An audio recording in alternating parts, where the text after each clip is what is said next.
বাপ আমার, আপনার হায়াত আপনার কাছে। আপনি যেদিন মরবেন সেদিনও মানুষ ভাত খাবে।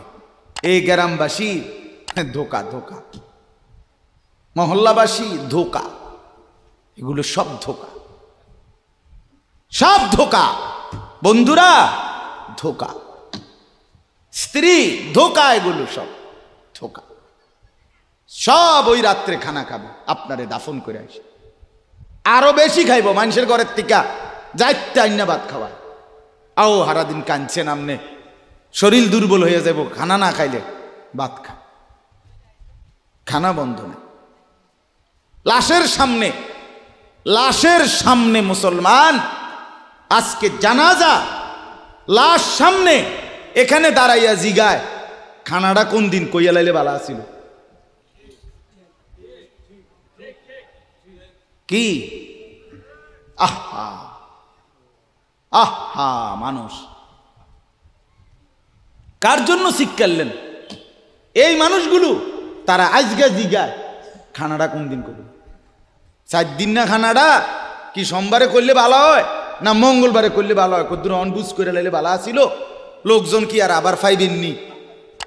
হ্যাঁ, মানুষটিরে আবার কইটো আইবেন, আজকেই কইয়া লাইলে ভালো।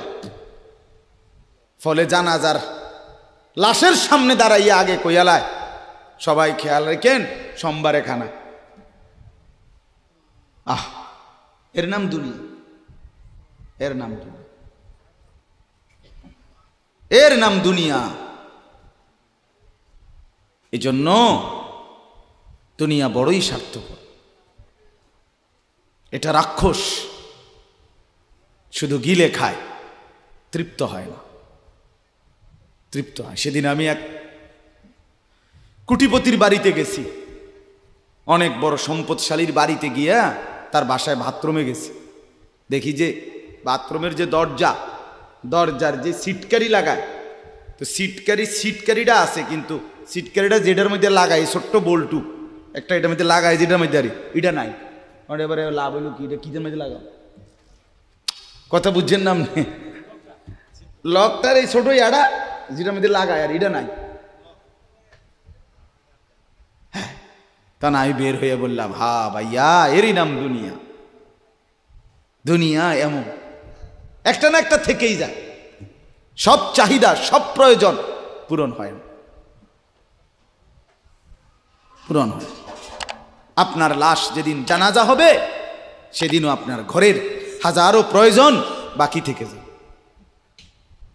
বাকি থেকে। পৃথিবী হাসবে ঠিকই, সিএনজিও চলবে, অটোও চলবে, সূর্যও ডুববে, চাঁদও উঠবে, রাতও শেষ হবে, দিনও আসবে, কেউ থামবে না আপনার জন্য। আপনি শুধু চলে যাবেন একা কবর, কেউ থামবে না। এরে বাপ, কেউ থামবে না।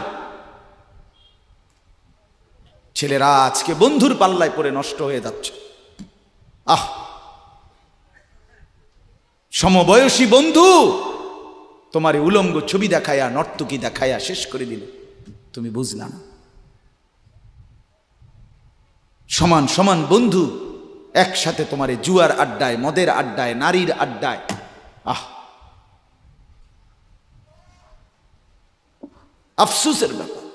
ভাবতেই শিখে না একজন মানুষ, সুস্থ স্বাভাবিক একজন সতেজ সবল মানুষ, সে কেমনে এত বোকা হয়, নিজেকে ধ্বংস করে। আমি যখন এখন এই মাত্র যে দিদা আসতেছিলাম গাড়ি দিয়া, একটা ছেলে প্রতিবন্ধী, ছোট একদম প্রতিবন্ধী, সে দাঁড়াইয়া রয়েছে মাঝখানে, মানে গাড়ির হর্নও বোঝে না, কিছুই বোঝে না সে। পরে আরেকটা ছেলে ধরে তারে এক পাশ করে দেওয়াতে তারপরে আমার গাড়িটা আসছে এই এখানে। এখন আহা, এই ছেলেটা তো অবুঝ হইতে পারে, এই ছেলেটা তো প্রতিবন্ধী, সে তার ভালো মন্দ বুঝে না। কিন্তু তুমি ছেলে সুস্থ সবল স্বাভাবিক যুবক, তুমি কেমনে নিজের ভালোটা বোঝো না? তুমি কেমনে নিজের ভালোটা বোঝো না বলে? এত মানুষের জানাজা, কবরস্থান নাই এমন কোন এলাকা আছে বলেন? আপনাদের মহল্লায় কবরস্থান নাই? আপনারা কোনোদিন জানাজা পড়েন নাই? আপনারা লাশ দেখেন নাই?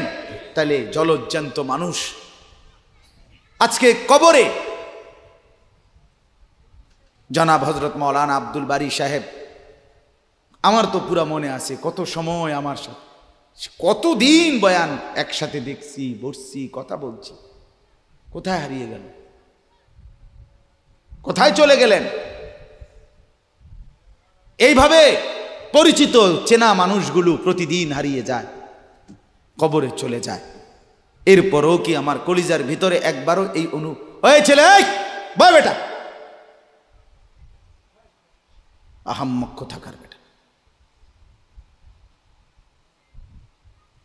জিন্দিগিটাই ছবি, জীবনটাই ছবি, একেবারে যেটা পাও। আজ মুসলমানের যুবকের কথা হইল, বেঈমান ইহুদি আর কাফেররা আমাদেরকে এরকম ফাঁদে ফেলাইছে যে যা কিছু আছে 24 ঘন্টা মুসলমানের ছেলে মেয়ের হাতে মোবাইল তুলে দিছে, যেটা ফাও শুধু ছবি উড়াই আমগো কাছে পাঠাইবে।